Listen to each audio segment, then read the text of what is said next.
Hi everyone, this is the first episode of Meet the Artist, and I'll be dead honest, I have no idea what I'm doing. I'm a bit of an introvert, and I don't talk to people, and I don't go out and do things. I kind of just hang out here in my studio and make art, but, that and build the studio. As you can tell, it's still a little bit under construction, but it's going pretty well. But anyway, I figured I'd try a new thing. I'm going to start a new video blog. This one's called Meet the Artists. I think it's kind of important that I sort of demystify what kind of things that artists do and how we function and how we work, especially for non-artists. Non-artists seem to think that we're either like famous or useless, that we just sort of like either we have mansions or we just sort of hang out in our mother's basement, which, joke's on you, my mother doesn't have a basement. But regardless of what you've heard, we're not perfect, nor are we useless, nor are we some sort of like elemental creature that creates expression out of nothing. It's just like any other job in the world.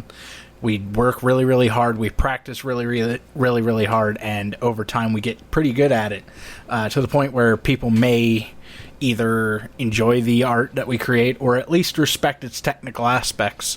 A lot of people seem to think that artists are also sort of like misers and just focus on money, but that's not it at all. It's because we are very used to being poor generally. Like a lot of the times when artists quote you a price for a commission, a lot of people tend to think that they're kind of expensive, but you also have to keep in mind that they are paying for their rent, their bills, their food, and whatever art supplies they use during the time that they're working on that piece for you. So they kind of have to charge you a bit.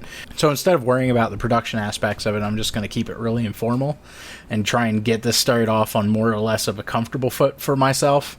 I'm just going to start out as just a video journal, just talking about my day and talk about the kind of things I'm working on and just what I'm doing in general, so that you can get an idea of just how human artists can be. Eventually I do want to branch it out a little bit as I get more artists involved with the channel. I'd really like to do interviews with them and give you more of a general sense of what it means to be an artist rather than just what's in my own head. Well, I want to keep these pretty short, just something that will sort of dip your toes into the world of artistry, especially if you're not currently involved in it. So that's the end of entry 1, and I'll see you next time.